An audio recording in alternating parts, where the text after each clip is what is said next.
Good afternoon, everyone.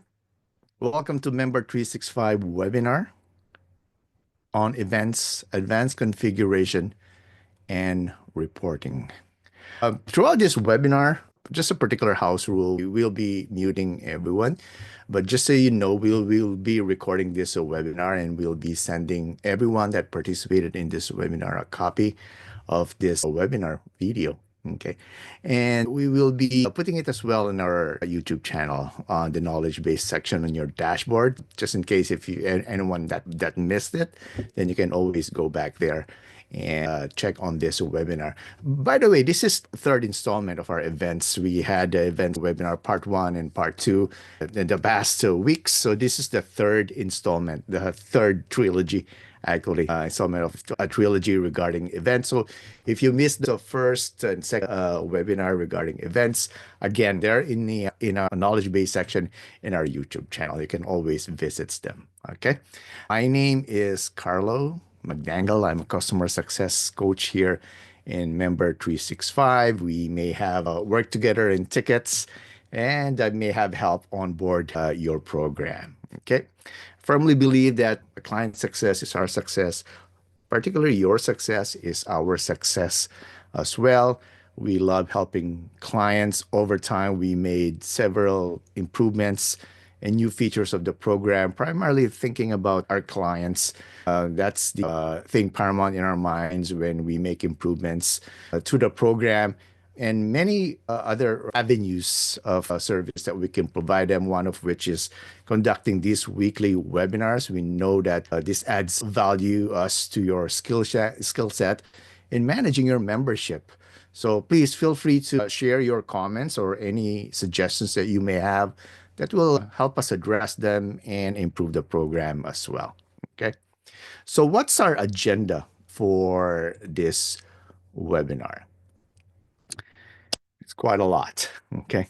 Since on the first installment of this event series, part 1 particularly, we were taught and it was demonstrated on how to create base event. Right now we're into the more advanced and deep setups. First on the agenda is how to use a prerequisite ticket, how to use that prerequisite feature on a ticket setup on an event. And probably you've noticed as well that there's a linked ticket functionality in there. So we'll discuss that. Okay. And then how to enable workshops, add-ons, and meals to a particular ticket, right? How do you make it appear on the event registration when you have to offer workshops, sell merchandise, and sell specific meals on your event? Okay.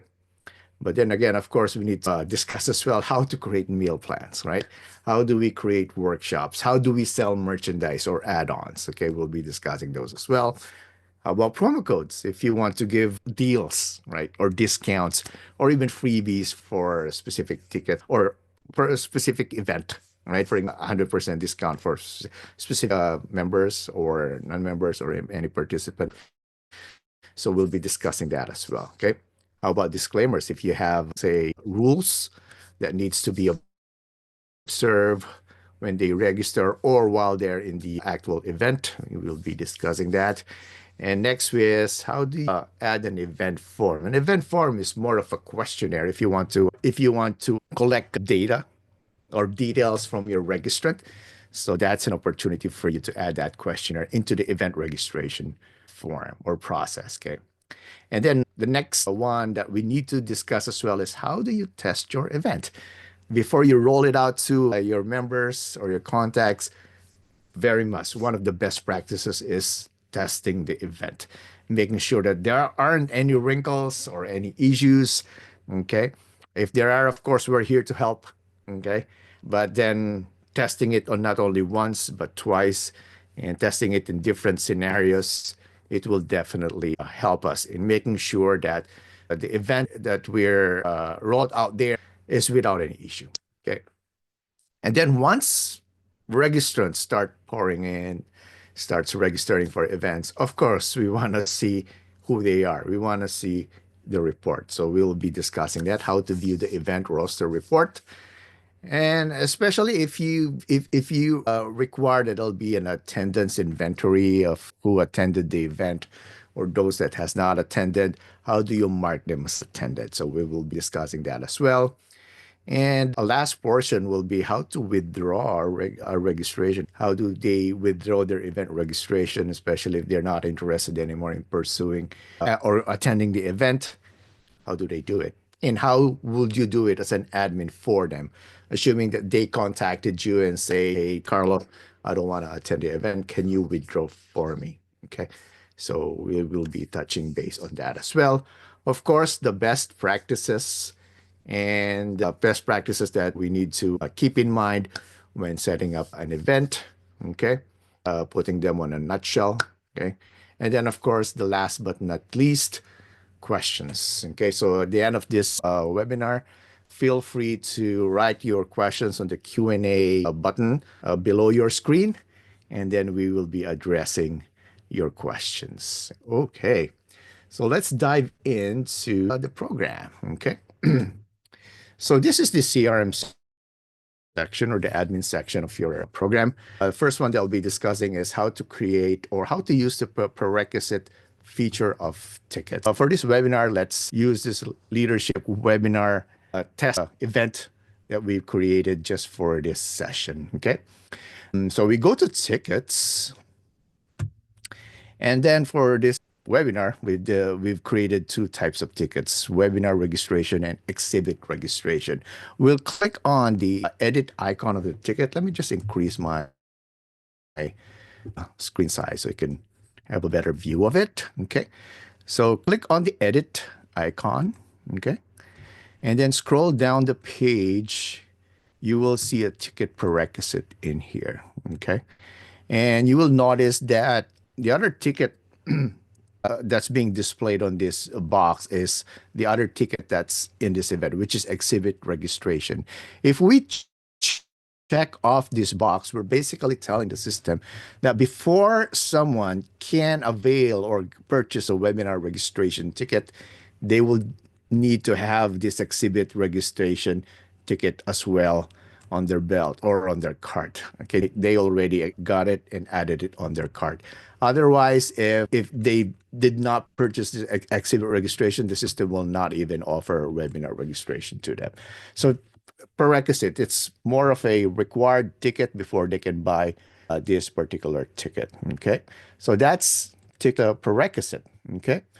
Next one on the list is the link ticket functionality. So if you click on the edit icon again, okay, scrolling down the page, link tickets, again, the other ticket name will be displayed in here. If this is checked off, okay, we're telling the system to link this ticket, this exhibit ticket to this ticket as well. But how, what's the purpose? It's more on blending the inventory of tickets. If you have a cap or a limit of tickets on this particular ticket webinar registration, which is in our example, 10 tickets.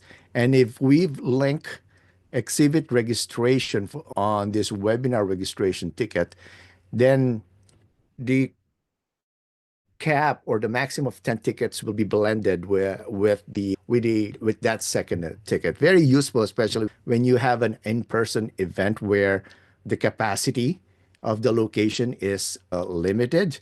So to give you an example, if 5 people already bought webinar registration, then the system will just only allow the next 5 tickets for exhibit registration. That's how the linking ticket feature functionality works.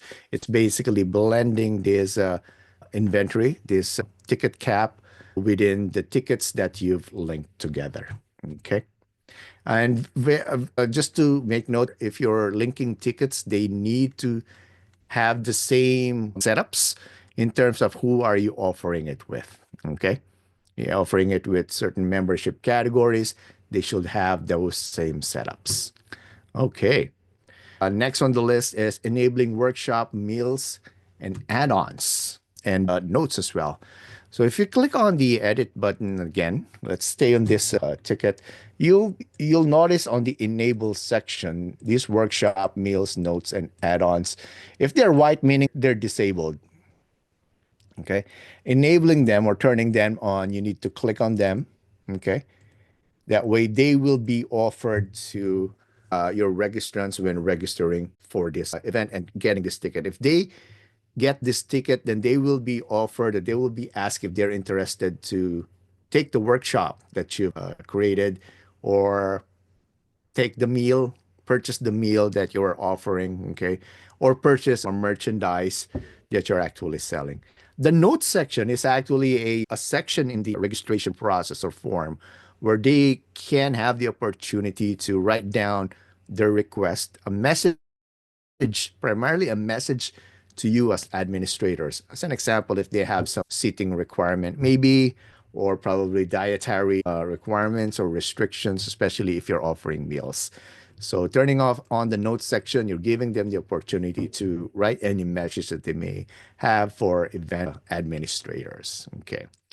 This section is important as well for workshop selection. If this is enabled, then you're telling the system that if you're offering workshops, they will need at least to get one workshop as a mandatory thing for them to choose. If not, then the system will let them proceed with the event registration without choosing a workshop. Okay. And just a side note, these question mark button, they're all over all modules, not just in events.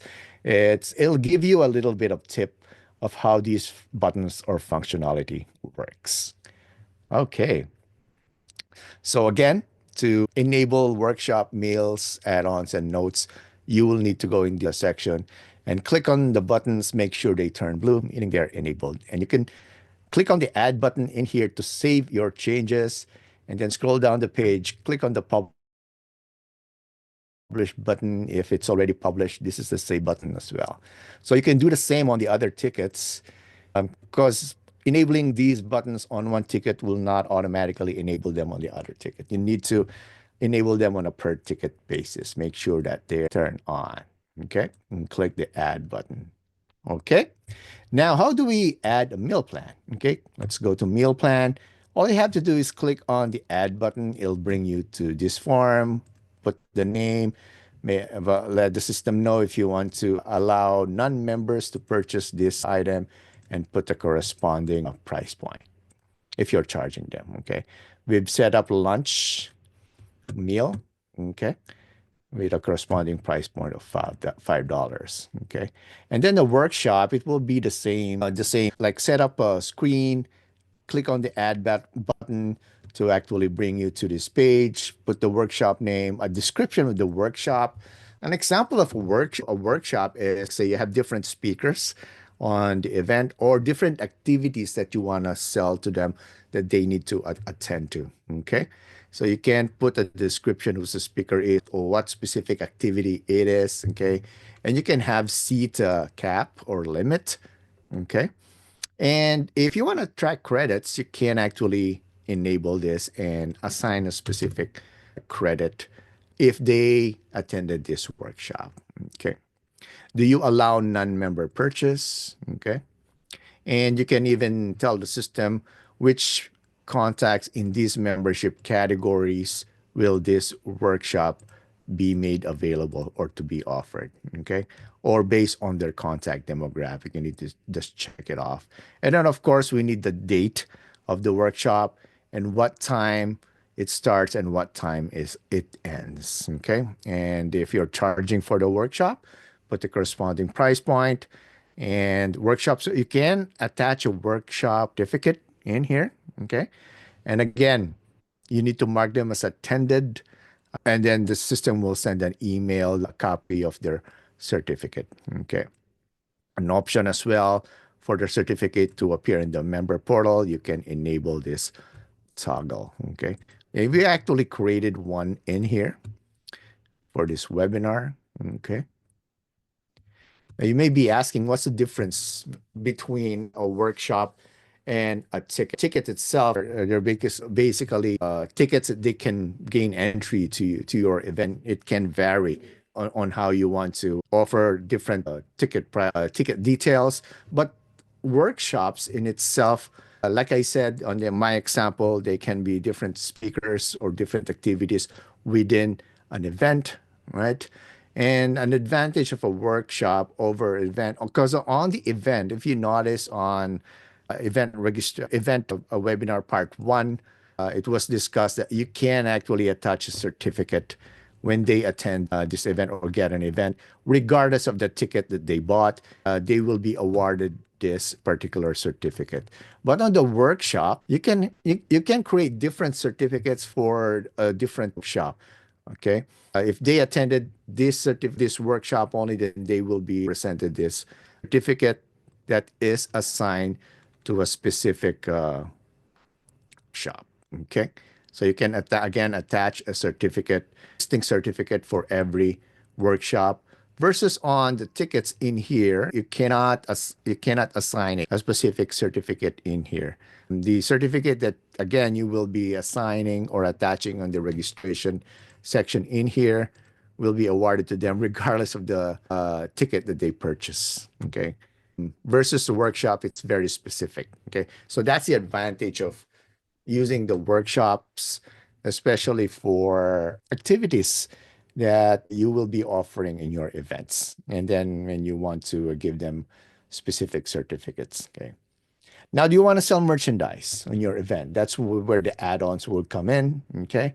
Again, the add button. Let's pull up this example. Selling t-shirt, descriptions, veneer t-shirt. Again, put the price point and choose the groupings. By the way, you may be asking, where do I find this? How can I add groupings in here or categories? Okay. Same with workshops. There is categories in here or groupings. Here, there you go, category, different groupings. So you can actually manage that, or you can add categories of add-ons and groupings by going to events. I know this was discussed in part one, but let's quickly go over it. You go to events, settings, and then go to add-on groups. This is where you create categories or add-ons, or you can even delete and edit add-on groups or groupings. Okay. And for workshop categories, it will be the same in this page. You go to workshop categories, and then this is where you create different categories or groupings of shops. Okay. Okay. So let's go back in here. Now, promo codes. Okay. Again, the add button, right? Very standard. But let's pull up this specific promo code that we've created. I decided to use the FREE promo code, which I can give to potential registrants that I want to have 100% discount on this event. Okay. It can be fixed amount as well. And I'll put the amount like $100 less. Okay. Or percentage. In this case, I want them to get a free access to the event. You can assign a specific ledger to account for that discount. You can even have a usage limit. Say this promo code can only be used 10 times. Okay. And aside from that, it can likewise have an expiry date, when it starts and when it ends. So that is possible as well. Okay. And again, don't forget to click the add button whenever you're doing some changes and the publish button. Okay. Now, the disclaimer. So any house rules that you want your contacts to observe when registering and during the event itself. So we've come up with this disclaimer. Okay. And I've actually put this to mandatory. That way they will need to read it and check it off by a sign. It's a representation of them agreeing to this disclaimer or agreement. Okay. And the next one on the list is, how do you add a form, a questionnaire? Okay. I know the creation of forms, a different questionnaire. We will be having a different webinar on that. I know there's already a past webinar on forms in our YouTube channel in our knowledge base section. You can always visit that. But just to give you a rough idea, if we go to modules and then form and then click manage, the system will show us all the forms that we have in the system. And if we created an event form, we'll just have to filter through this all form type, sorry, and this on this drop down filter field and choose event registration. It'll just show up all event registration form that we've already built. And now, if they're already published or created, all we have to do is either attach the form in here under form question and choose that specific form. Okay, and click publish. Now, if we're attaching it on the main registration form, which is on this page, on this section or tab, we're basically telling the system that whenever someone registers and buys any of these tickets, regardless of these tickets, then the form that's attached in here, this questionnaire, will be presented during the registration process. Okay. So, regardless of the tickets. Now, if the ticket is attached not here, okay, there's another way of, or another area where we can attach a form is on a per ticket basis. So if we click on the edit icon again, there is the section called associated form. We can attach an event form here as well. So what does this mean? It simply means that this form, this event form or questionnaire, will be asked or presented only if they purchase this ticket. If they purchase an exhibit registration and there is no form attached to it, then that form won't be presented. Those questions in the form won't be presented to them. So if we have questions or data points to collect, and it is on a per ticket basis, it's ticket specific, then we need to attach it on the ticket, not to the main registration area in here. Okay. So let me just make sure that I've deselect that. Okay, so that's attaching an event form. Now, how do we test an event? Okay, so we test an event in two ways. First is if your event is advertised in your public site.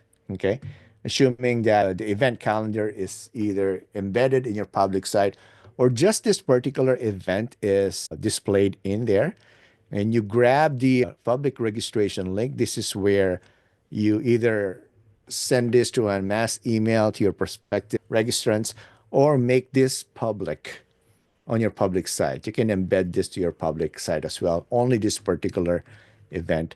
And this is the same link that you can test this event. Okay.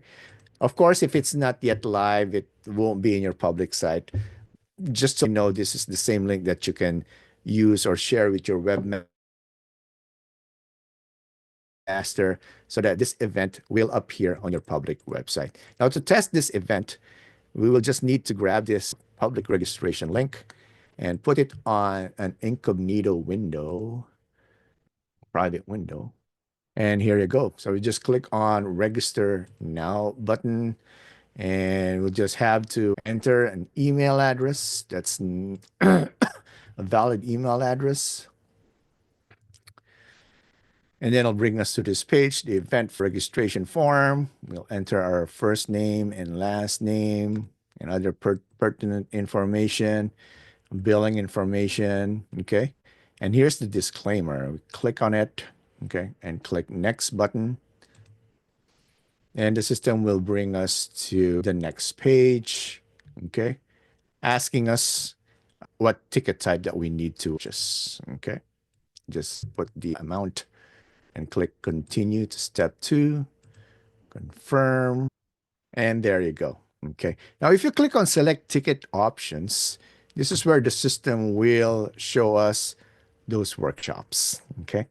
Do I need to purchase this morning speaker shop? Just check it off. Okay. Do I need lunch? I'll check it off as well. And of course, I want a t-shirt for souvenir items. And this is the notes section that we've enabled for this ticket as well. So I can write in any request that or message that I want to convey to event administrator. So as an example, I can tell them that I'm allergic to Pepper. Okay. And click save. The system will process the purchases accordingly and click continue. And then the system will bring us to this page. Okay. That itemizes all our purchases. And this is where we use that promo code free, click apply, and it has been applied. We see here our total is 0. Again, our event disclaimer is there for us to click or click on the event disclaimer name to read the disclaimer message. Okay. And click confirm registration. Okay. Just wait for it to load. And there you go. So that's the full loop cycle of event for an event purchase, okay, a test event. I just want to point out as well, one of the best practices that we have, which we'll be discussing later on, are the audience. If you're still in the process of testing out your event, you're not rolling it out, before you put it on an event calendar, put it on a specific workspace and create a workspace called event testing. And on that workspace, you need to add yourself and other admins that can assist you in testing that specific event. Okay. If you need help setting up a workspace, we have a knowledge base article regarding workspace, or you can even reach out to us and we can help you on how to set up a workspace. And yep, put it on a specific workspace and limit the contacts that have access to that workspace just for admins. And then once you're ready to roll it out, okay, once you're ready to roll it out, then that's when you go to this section and click event calendar and then click save. Then this event will be rolled out to your, yep, to your members. Okay. So that's one way to test this event. Okay. So how do we run the event report? Okay. So we go to events. There are two ways, and then we go to reports. Okay. We'll just have to click the name of the event or basically click on the report icon in here. Another way of viewing the report, if you go to events and then manage event, the same area that we were at a while ago, and the report icon is here as well. Okay. So click on that, it'll bring us to the report page. Okay. The event roster report actually is the first one, registrations, and then click individuals. Okay. It will show us a snapshot of who registered for the event. Okay. And the ticket type as well as the invoice number. Clicking on the export Excel, it will export the report in Excel format. And then if we open it, let's open that report. Let's try to open that report so I can show it on the screen. And the report is still loading. And here it goes. So I'll just put it on screen here. So here is the roster report.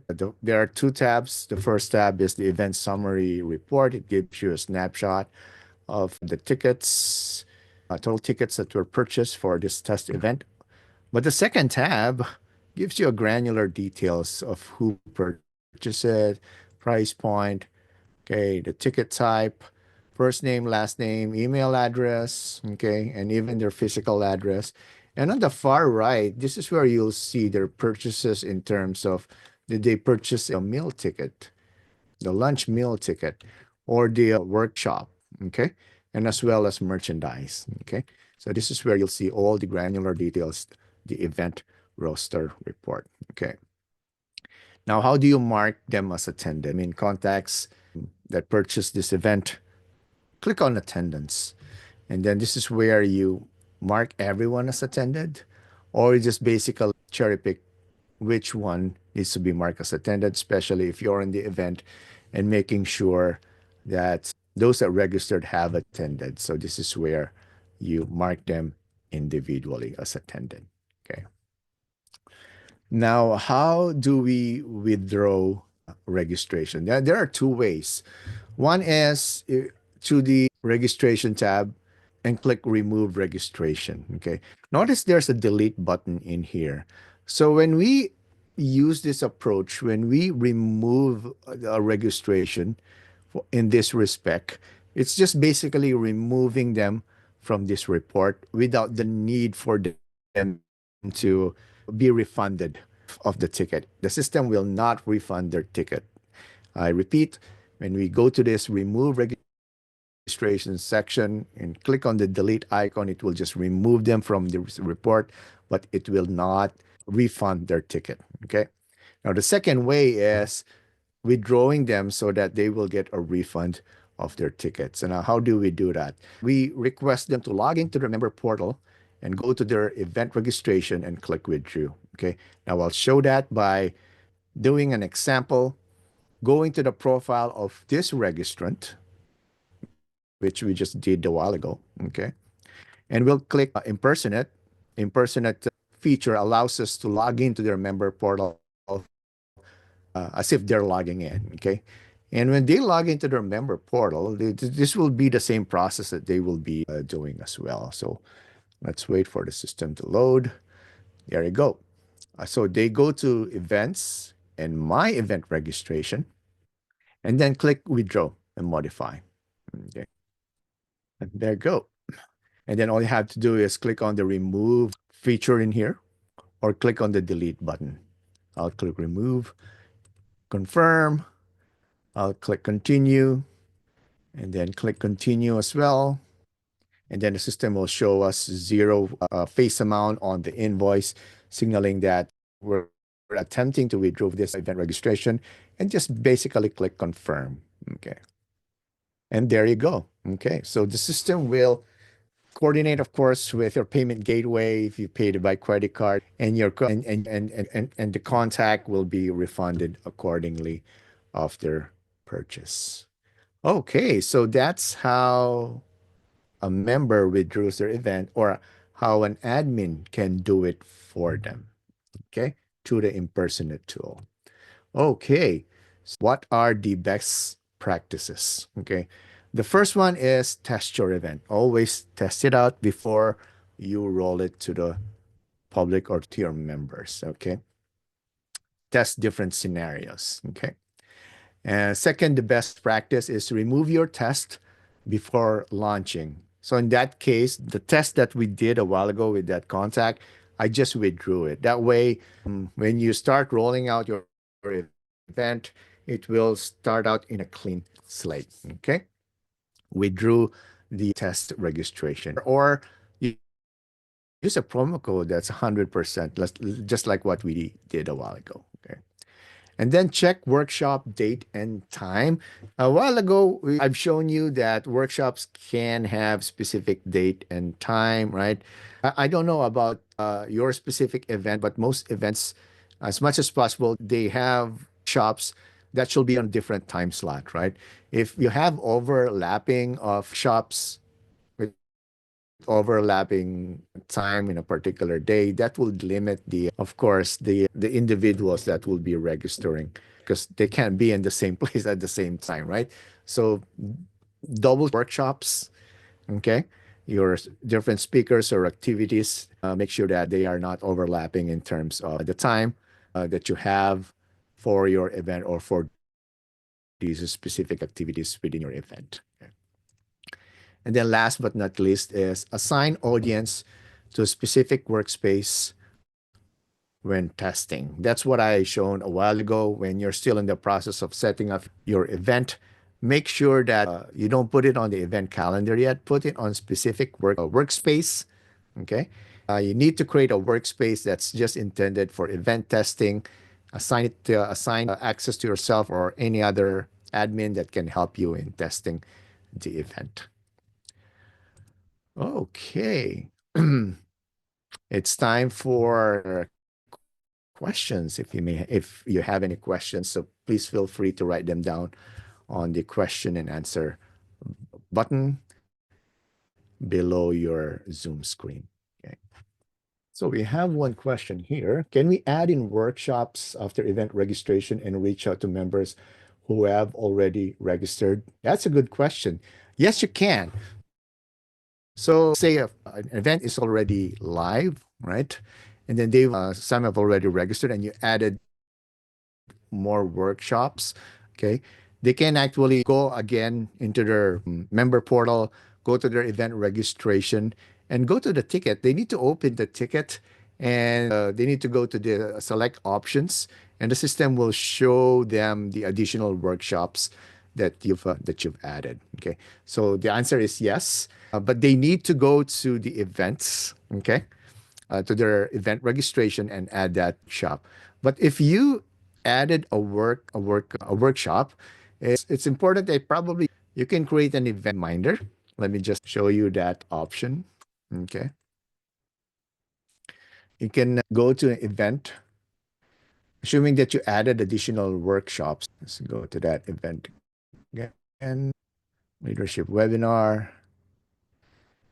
So I just added workshop. I go to reminders and I'll add a reminder like sent probably 2 days before the event. And I'll just remind all those that registered that, hey, I added the additional workshops. Please log into your member portal and go to your registrations and choose those and look at those available workshops or new workshops that I've added if you're interested in getting them. Just a reminder for them that there are some workshops available that they can avail. Okay. And they will be billed accordingly on them. So again, what they can do is let's go again to the event report, assuming that you add workshops. Let's go to our report. Let's go to this contact. Let's impersonate this contact. So it's the same way that we've impersonated someone a while ago to withdraw. But this time it's them adding a particular workshop that you've added. So we go to events and my event registration, and it'll bring up this. Okay. Okay. Okay. I'm not sure why it's not showing that same modify button. So there should be a button in here that they will click and it will bring up that page where they can choose a particular workshop. Okay. So most probably there's oh, it's annual general conference. So let me just, it's a different event. So let's just go to that same event that we are working on. So it's leadership. Yeah. Leadership event. Okay. Let's select on this contact. Oh, it's soft deleted. How about this? And then click impersonate. Go to events, my event registration, and click withdraw modifying. And then this is the yep, the feature to choose to click on select ticket options, and then the system will show them the workshops that you've added in here. Okay, for them to click on. Even if you added merchandise or meal plans, and they can, this is the section or page that they can actually add more workshops. Okay, that's a good question. We have another question. Is it possible to add a line on the invoice for donation amount? If you have a fundraiser, definitely there'll be a different line that will be added on the invoice. Okay, especially if they want to donate, if you're adding the fundraiser link to the event registration. Okay. So a different line or a separate line on the invoice will definitely appear to itemize an event purchase or a ticket purchase, and then to identify a donation purchase as well. So the answer is yes. Okay. Okay. Any other questions? Okay. If there's no more question, but just in case down the line after this webinar, if you have more questions, like I said, you can utilize the helpline section of your dashboard. You can submit a ticket. And if your subscription allows chat, our chat team is open 9 a.m. till 4 p.m. Eastern Standard Time, Monday to Friday. And again, if your subscription allows for Zoom bookings, you can connect with us via Zoom as well, and we can discuss any of your questions or suggestion. Again, thank you so much for attending this webinar, and check on our website. below the page, there's a webinar section in there for future webinars, and we hope to see you there as well. Again, thank you and bye.